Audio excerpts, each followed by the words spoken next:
Ողջույն սիրելի հետևորդներ, Լավիդա Արմենիայի այսօրվա թողարկման հյուրն է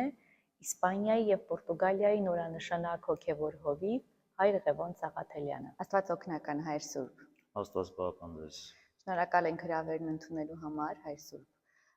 Կասեք, ինչպես սկսվեց ձեր հոգեվոր ուղին եւ ինչու որոշեցիք ծառայել եկեղեցուն։ Շնորհակալություն ձեզ հանդիպումը կազմակերպելու համար։ Դժվար հարց եք տալիս, ասեմ, որ բավականին ուշ տարիքում եմ հոգևոր ասպարեզ մուտք գործել, 30 տարեկանում։ Անշուշտ պահի տակ կայացված որոշում չի եղել,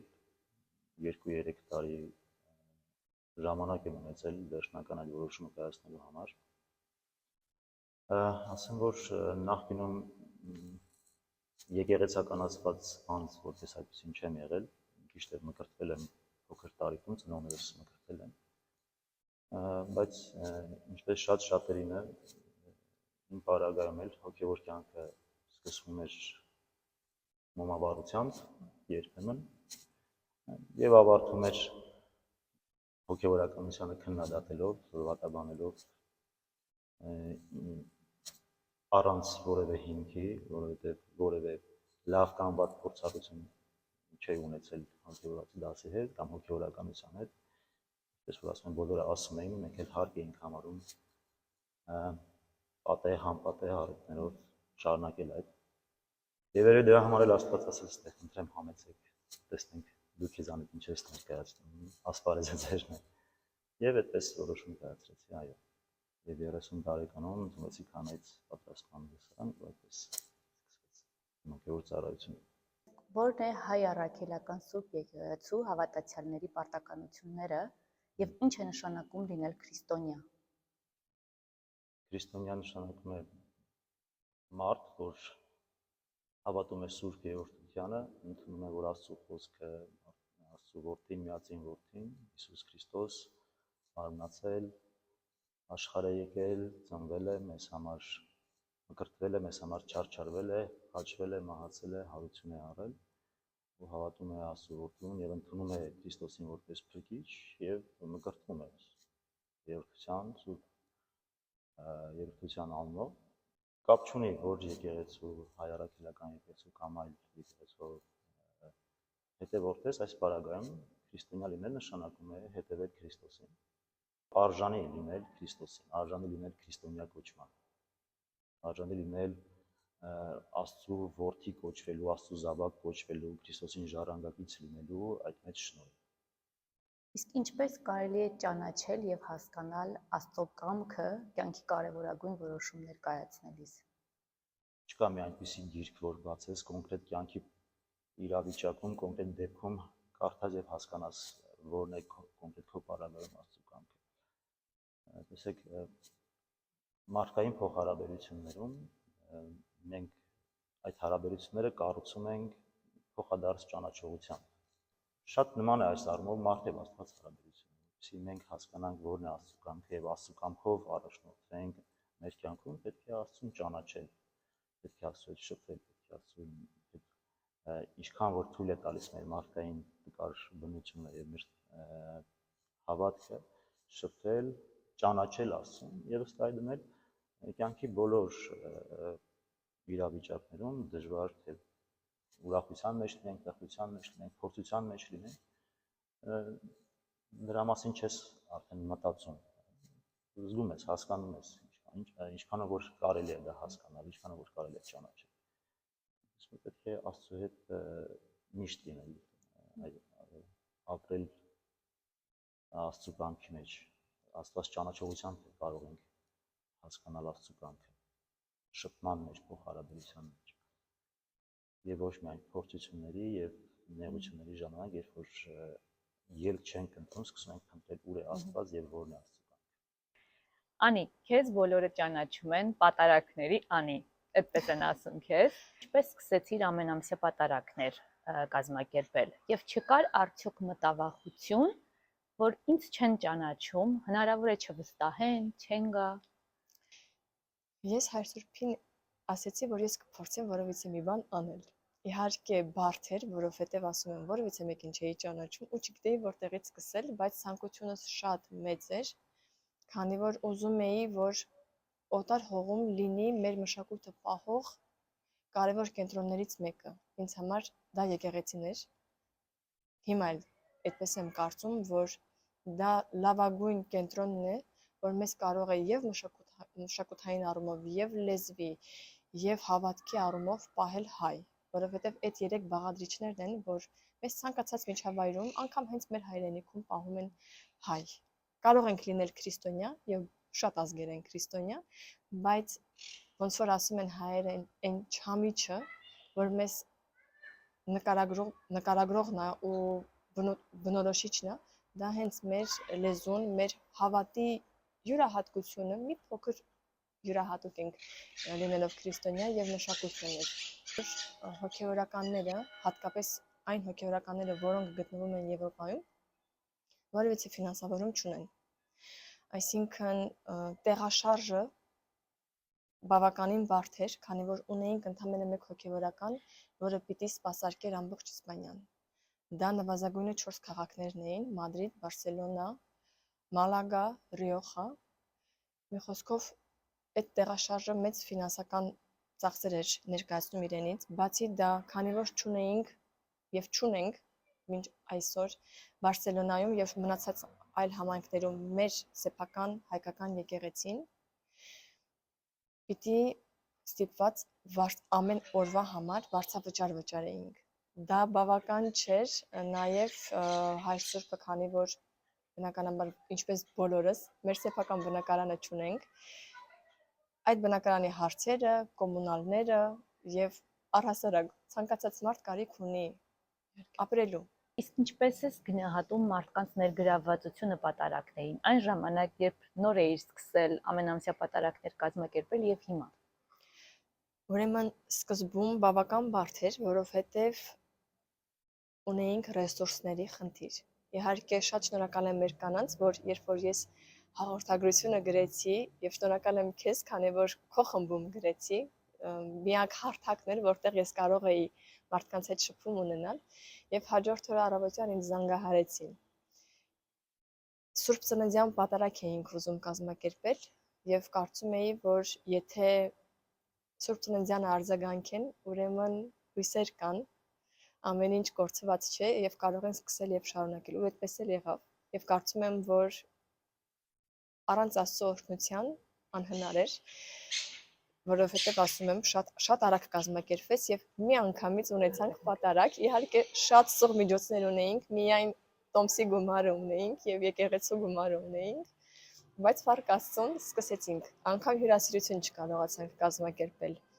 Եվ հիմա ուրախացնում եմ մի բան, որ տեսնում եմ Լեփլեցուն եկեղեցի։ Հայր Սուրբ, ապրելով արտերկրում, կամա թե ակամա մենք ներգրավված ենք այնպիսի տոների մեջ, մասնակցում ենք մենք մեր երեխաները այնպիսի տոների, ինչպիսիք են Սուրբ Վալենտինը, Հելովինը, ինչպես նաև շատ արդի է այժմ ամբողջ աշխարհում յոգայի դասընթացները։ Ինչպես եք վերաբերվում մասնակցությանը դրան։ Ինձ համար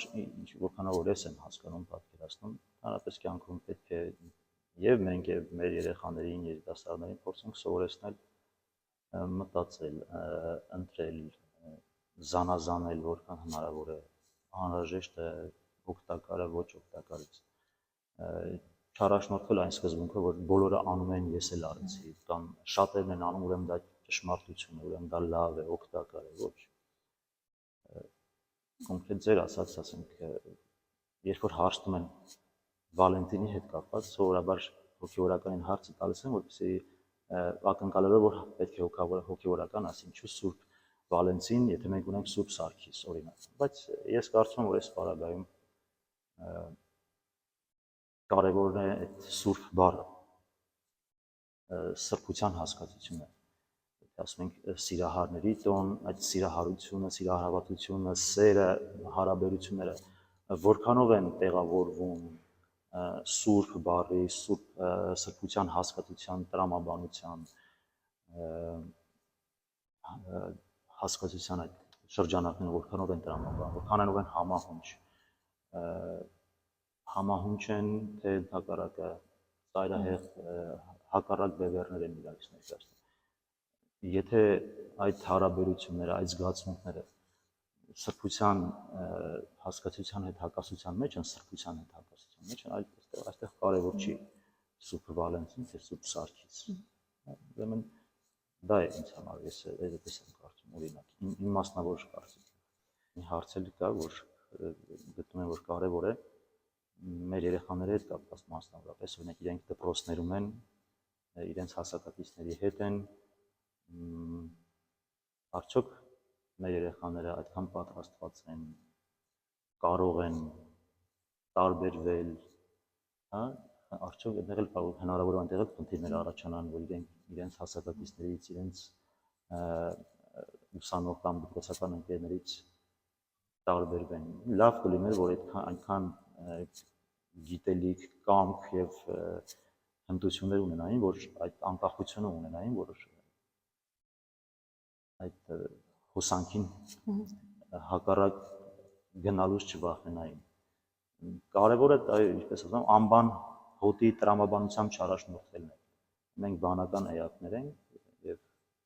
այո, երբեմն հակառակ գնալը դժվար է, բայց անհրաժեշտություն։ Այր Սուրբ, իսկ ինչ դեր ունի պատարագը անհատի հոգևոր ձևավորման մեջ։ Պատարագը մեր հոգևոր ծիսական կյանքի, մեր փրկagorցության կենտրոնն է, առանցքն է կարևորագույն, որ պատարագ նշանակում է զոհ, ընծա, որ մենք այս պարագայում նկատի ունենք մեր Տեր Հիսուս Քրիստոսի մեր փրկության համար արված զոհաբերությունը, խաչի վրա զոհաբերվելը, մեզ համար պատարագվելը, մեզ համար մատաղ լինելը մեր փրկության համար, առանց որի հնարավոր չէ մենք այդ պատարագի, այդ զոհաբերության Քրիստոսի արյամբ ենք, որ մենք գնվել ենք մեղքի ծառայությունից, մեր փրկությունը դրանով է, այդ զոհաբերության միջոցով է եւ առանցքային փրկության գրավական պատարագով նաև Քրիստոս իր արյուն, ինչպես որ ասվեց, իր արյունն է հեղում մեր փրկության համար, այդ արյունը եւ իր մարմինը որպես կերակուր, որպես ըմպելիք, ճշմարիտ կերակուր, ճշմարիտ ըմպելիք բաշխում է պատարագի ընթացքում, որպես երկնքից իջած հաց, ինչպես որ Քրիստոս ասեց, ես եմ երկնքից իջած հացը, իմ մարմինը ճշմարիտ կերակուր է եւ իմ արյունը ճշմարիտ ըմպելիք եւ ով որ ուտի կյանք կունենա իր մեջ եւ ես նրան վերջին օրը հարություն կտամ։ Հաղորդությունը նաեւ որպես պատարագի տրամաբանական շարունակություն նաեւ միջոց է, որպեսզի մենք հաղորդվենք Քրիստոսի հետ։ Վերջին ընթրիքի ժամանակ, երբ որ Քրիստոս հացը օրհնեց, տվեց իր աշակերտներին եւ գինին վերցրեց, նույնպես բաժանեց իր աշակերտներին, ասելով երեք եւ ըմպեք սա է իմ արյունն ու մարմինը, ասես նաեւ որ ես սրանով ձեր մեջ կհայտնեմ եւ դուք իմ մեջ կլինեք եւ մենք հաղորդվում ենք Քրիստոսի հետ, նաեւ պատարագի ընթացքում մենք հաղորդվում ենք միմյանց հետ հավատացյալներով Քրիստոսի միջոցով, եթե Քրիստոս մեր բոլորի մեջ է հայտնվում, մենք Քրիստոսով միավորվում ենք, դառնում ենք եկեղեցի, դառնում ենք Քրիստոսի մարմինը, ինչպես Առաքյալն է ասում, որի գլուխը ինքը Քրիստոսն է։ Ուրեմն շատ այս առումով շատ կարևոր անհրաժեշտություն է։ Քրիստոս է ասել, ով որ ուտի իմ մարմինը եւ ըմպի իմ արյունը կյանք ունենա, այսինքն առանց դրա կյանք հոգևոր կյանք, հավիտենական կյանք չեն կարող ունենալ։ Խոսեցինք Սուրբ Հաղորդությունից, իսկ ինչպես պետք է պատրաստվել Սուրբ Հաղորդությանը։ Այն գիտակցությունը ամեն մարդ յուրաքանչյուրս պետք է ունենանք, որ այդ զոհաբերությունը խաչի վրա, որ Քրիստոս արել է, մեզ յուրաքանչյուրիս մեղքերի համար արել։ Հենց իմ փրկության համար, հենց իմ մեղքերի պատճառով է Քրիստոս խաչվել։ Քրիստոս իմ համար է իր արյունը թափել։ Եթե այս գիտակցությունն ենք ունենում, մենք ակամայից լսվում ենք երկողացությամբ, խոնարհությամբ, հարգանքով, ակնածանքով եւ հաղորդության գալիս ենք եթե գալիս են Քրիստոսին ընդունելու, մեր մեջ գալիս են հրավիրվածներ որպես Քրիստոսի ճաշին, այս գիտակցությունը երբ ունենում ենք, արդեն պատրաստությունը ենթադրում է որոշակի խոնարհություն, երկյուղածություն, ակնածանք, հոգևոր երկյուղ, ակնածանք հոգևոր առումով, խոնարհություն։ Եվ մենք չենք գալիս պատարագի որպես ուղղակի առանց գիտակցելու, չպետք է գանք թերահավատությամբ, կասկածանքով, ավանդույթի ուժով, էսթետիկ բավականություն ստանալու համար հասկանանք, որ գալիս ենք Քրիստոսին հանդիպելու, գալիս ենք Քրիստոսին ճաշակելու։ Եթե մեր առողջությունը թույլ է տալիս ծոմ պահած, այսինքն հաց չճաշակած, կերակուր չճաշակած, անշուշտ Իսպանիայում, տվյալ դեպքում Բարսելոնայում օրինակի համար մեր պատարագները շատ ուշ է լինում, ոչ առավոտյան, եւ հնարավորինս մենք հորդորում ենք մեր հավատացյալներին գոնե պատարագից առաջ չճաշեն նոր, որքան որ իրենց կարողությունները թույլ են տալիս, այդքանով ծոմ պահած մոտենան հաղորդության։ Տևական ժամանակ է տեսնում եմ ու շատ գովելի է, որ Սուրբ Պատարագները մարդաշատ են Բարսելոնայում։ Կասեք, ինչպես կարող ենք ներգրավել նաև երիտասարդներին։ Երիտասարդներ կան, Բայց մեր օրինակները լավագույն, գիտեք, բոլորը ցանկամիշտ բոլոր ժամանակներում խնդիր կա, բոլորն ուզում են երիտասարդներին սովորեցնել, խորհուրդներ տալ։ Պետք է առաջին հերթին երիտասարդներին լավ օրինակ ցույց տալ, լավ օրինակ լինել, համբերատար լինել, չմոռանալ, որ իրենք երիտասարդ են եւ համայնքային կյանքում կամ հանրապես կոնկրետ մեր համայնքային կյանքում իրենց գործելու դաշտ տանք, գործելու հնարավորություն տանք եւ մի քիչ համբերատար լինել։ Անի, վերջերս տեսնում ենք պատարագներին, որ երեխաները ավետարանից հատվածներ են կարդում պատարագին։ Ինչպես են ընտրվում այդ երեխաները, արդյոք իրենց լեզվի իմացությունն է կարևոր, պատրաստվածությունը, թե այլ շնորհներ պետք է ունենան երեխաները, որ կարդան այդ հատվածները։ Այսպես ասեմ, երեխաների ընտրությունը որևիցե կապ չունի իրենց ինչ-որ բացառիկ առանձնահատկությունների հետ։ Ամենակարևորը, որպեսզի ունենան ցանկություն։ Սկզբնական շրջանում այդ пассивությունը շատ էր, գուցե ինչ որտեղ ամաչում էին, առհասարակ բոլորը, եւ մեծահասակները եւ փոքրերը, բայց քանի որ երեխաները իրենք ավելի ճկուն են, ավելի ենթակա են փոփոխությունների, միտք հղացավ, որ իրենց փորձենք ներգրավենք, քանի որ եթե լինում ենք Հայաստանում գտնվող եկեղեցում, տեսնում ենք, որ այնտեղ բավական մեծ հոգևոր սպասավորների դաս կա, սկսած սովորական դպիրներից վերջացրած այնտեղ հայր սուրբեր, աբեղաներ, սրբազաններ եւ կան այդ շարքի մեջ մի շարք երիտասարդներ, որոնք դպրաց դասն են կազմում արական եւ սարկավակներ։ Մենք այստեղ դրա պակասը ունեինք, քանի որ ունեինք ընդհանրապես մեկ հոգևորական, որը ստիպված էր ամբողջ պատարագը ինքնուրույն, միայնակ, կարդալ, երգեր եւ դա շատ մեծ ծանրաբեռնվածություն էր։ Փորձեցինք երեխաներին ներգրավել, որ ինչու՞ չէ, իրենք փորձեն մասը դառնալ եկեղեցու։ Եվ ի ուրախություն ինձ արձագանքողները շատ են,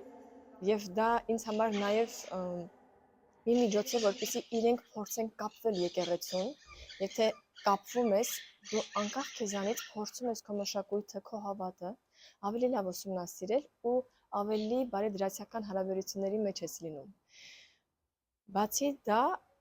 երեխաների մեջ մի տեսակ այսպես առողջ մրցակցություն է ձևավորվում, որովհետև տեսնում են, որ ենթադրենք Արամը կարդաց, ես էլ եմ ուզում կարդալ։ Եթե Արամը կարողացավ, ես էլ կարող եմ։ Եվ դա նաև ինչ որտեղ ինձ համար մոտիվացնող մի քայլ է, որպեսզի հայոց լեզուն ավելի լավ սովորենք։ Ինձ համար դա ամենակարևոր արժեքներից մեկն է, կետերից մեկն է, որ երեխաները եւ մայրերը, ինչու՞ չէ, մայրերի ոգևորվածությունը ինձ շատ ուրախացնում է, որովհետեւ տեսնում եմ, որ ինձ գրում են հետադարձ կապով, որ երեխաս այդպես լավ կարդալ չգիտի, բայց մենք կփորձենք ավելի շատ կամ ինչ որ մեկի երեխան կարդալ չգիտի հայերեն եւ այդպիսի ցանկություն է առաջանում, որ լեզուն սովորեն, մեր մայր լեզուն սովորեն, դա անգին է ինձ համար։ Անի պատարակներից հետո տեսնում ենք լեփլեցուն սեղաններ, բարբերաբար հյուրասիրության, ինչ խորհուրդ ունի հյուրասիրությունը եւ լինում են նաեւ արձագանքներ, որ շատ կանայք ցանկանում են ներգրավել հյուրասիրությանը, բայց իրենք չկան եկեղեցասիրած տիկնանց խորհրդում։ Հյուրասիրությունների գաղափարը սկսվեց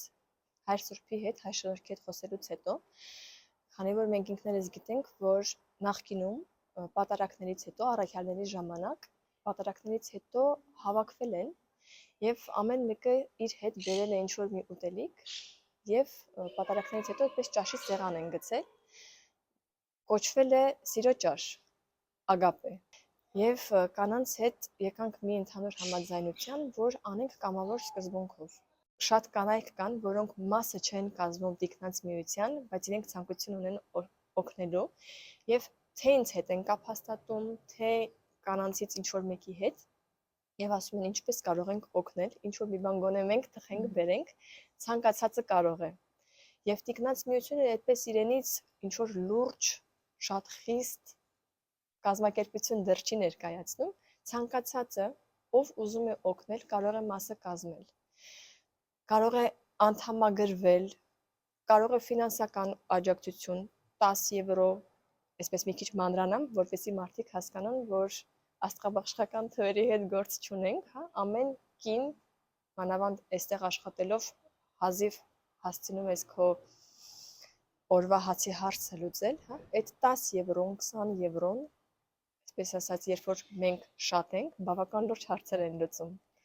Անի, իսկ այս դեպքում մենք խոսում ենք հիմա կանանց մասին։ Իսկ տղամարդիկ ինչպես կարող են իրենց աջակցությունը ցուցաբերել ամենամսյա պատարակներին։ Ես միայն ուրախ կլինեմ, որ տղամարդիկ ներգրավվեն, որովհետև ես կարծում եմ, որ տղամարդիկ շատ մեծ կարողուժ են, շատ ավելի շատ, եւ իրենց հետ մենք ավելի մեծ բարձունքների կարող ենք հասնել։ Ինչու՞ չէ, մի քիչ համարձակ ցանկություն, բայց ունենալ սեփական եկեղեցին։ Հենց այդ հարցն էի ուզում տալ, մոտ ապագայում նախատեսվում է հայ առաքելական եկեղեցու կառուցում Բարսելոնայում, որը կդառնա ոչ միայն հոգևոր կենտրոն, այլև սոցիալական մշակութային հանդիպումների վայր։ Ցանկությունը կա, բայց ունենք ռեսուրսների լուրջ խնդիր, որովհետև էլի կկրկնվեմ, որ ընդամենը 20-25 կին են, որ աջակցում են ինձ, կարող եմ այսպես ասել մի քիչ համարձակ, հա,